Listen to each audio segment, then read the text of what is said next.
when, in the course of human events, it becomes necessary for one people to dissolve the political bands which have connected them with another, and to assume among the powers of the earth the separate and equal station to which the laws of nature and of nature's God entitle them. A decent respect to the opinions of mankind that require that they should declare the cause which impel them to the separation. We hold these truths to be self-evident, that all men are created equal, that they are endowed by their Creator with certain unalienable rights, that among these are life, liberty, and the pursuit of happiness. That to secure these rights, governments are instituted among men, deriving their just powers from the consent of the governed, that whenever any form of government becomes destructive of these ends, it is the right of the people to alter or to abolish it, and to institute new government. Laying its foundation on such principles, and organizing its powers in such form as to them shall seem most likely to affect their safety and happiness. Prudence, indeed, will dictate that governments long established should not be changed for light and transient causes. And accordingly, all experience hath shown that mankind are more disposed to suffer while evils are sufferable than to right themselves by abolishing the forms to which they are accustomed. For when a long train of abuses and usurpations, pursuing invariably the same object, evinces a design to reduce them under absolute despotism, it is their right, it is their duty to throw off such government and to provide new guards for their future security. Such has been the patient sufferance of these colonies, and such is now the necessity which constrains them to alter their former systems of government. The history of the present King of Great Britain is a history of repeated injuries and usurpations, all having indirect object the establishment of an absolute tyranny over these states. To prove this, let facts be submitted to a candid world. He has refused his assent to laws, the most wholesome and necessary for the public good. He has forbidden his governors to pass laws of immediate and pressing importance, unless suspended in their operation till his assent should be obtained, and when so suspended, he has utterly neglected to attend them. He has refused to pass other laws for the accommodation of large districts of people, unless those people would relinquish the rights of representation in the legislature, a right unestimable to them and formidable to tyrants only. He has called together legislative bodies at places unusual, uncomfortable, and distant from the depository of their public records, for the sole purpose of fatiguing them into compliance with his measures. He has dissolved representative houses repeatedly for opposing with manly firmness his invasions on the rights of the people. He has refused for a long time, after such dissolutions, to cause others to be elected, whereby the legislative powers, incapable of annihilation, have returned to the people at large for their exercise, the state remaining in the meantime exposed to all the dangers of invasion from, without, and convulsions within. He has endeavored to prevent the populations of these states from that purpose, obstructing the law of naturalization of foreigners, refusing to pass others to encourage their migration hither, and raising the conditions of new appointments of land. He has obstructed the administration of justice by refusing his assent to laws for establishing judiciary powers.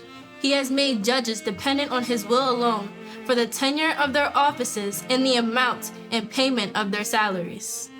He has erected a multitude of new offices and sent hither swarms of officers to harass our people and eat out their substance.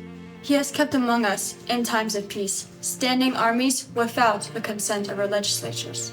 He has effected to render the military independent of and superior to the civil power. He has combined with others to subject us to a jurisdiction foreign to our Constitution and unacknowledged by our laws, giving his assent to their acts of pretended legislation. For quartering large bodies of armed troops among us. For protecting them by a mock trial from punishment for any murders which they should commit on the inhabitants of these states. For cutting off our trade with all parts of the world. For imposing taxes on us without our consent. For depriving us in many cases of the benefits of trial by jury. For transporting us beyond seas to be tried for pretended offenses. For abolishing the free system of English laws in a neighboring province, establishing therein an arbitrary government, and enlarging its boundaries so as to render at once an example and fit instrument for introducing the same absolute rule into these colonies. for taking away our charters, abolishing our most valuable laws, and altering fundamentally the forms of our government. For suspending our own legislatures and declaring themselves invested with power to legislate for us in all cases whatsoever. He has abdicated government here by declaring us out of his protection and waging war against us. He has plundered our seas, ravaged our coasts, burnt our towns, and destroyed the lives of our people. He is at this time transporting large armies of foreign mercenaries to complete the works of death, desolation, and tyranny, already begun with circumstances of cruelty and perfidy scarcely parallel in the most barbarous age and totally unworthy head of civilized nation. He has constrained our fellow citizens, taking captive on the high seas to bear arms against their country, to become the executioners of their friends and brethren, or to fall themselves by their hands. He has excited domestic insurrections amongst us and has endeavored to bring on the inhabitants of our frontiers, the merciless Indian savages whose known rule of warfare is an undistinguished destruction of all ages, sexes, and conditions. In every stage of these oppressions, we have petitioned for redress in the most humble terms. Our repeated petitions have been answered only by repeated injury. A prince, whose character is thus marked by every act which may define a tyrant, is unfit to be the ruler of a free people. Nor have we been wanting in attention to our British brethren. We have warned them from time to time of attempts by our legislature to extend an unwarrantable jurisdiction over us. We have reminded them of the circumstances of our emigration and settlement here. We have appealed to their native justice and magnanimity.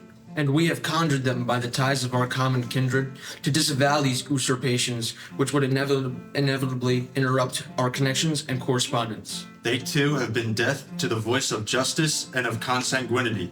We must therefore acquiesce in the necessity which denounces our separation, and hold them as we hold the rest of mankind, enemies in war, in peace friends. We, therefore, the representatives of the United States of America, in General Congress assembled, appealing to the Supreme Judge of the world for the rectitude of our intentions, do, in the name and by the authority of the good people of these colonies, solemnly punish and declare that these united colonies are, and of right ought to be, free and independent states. That they are absolved from the alliance to the British Crown. And that all political connection between them and the state of Great Britain is and ought to be totally dissolved. And that as free and independent states, they have full power to levy war, conclude peace, contract alliances, establish commerce, and to do all other acts and things which independent states may of right do. And for the support of this declaration, with a firm reliance on the protection of divine providence, we mutually pledge to each other our lives, our fortunes, and our sacred honor.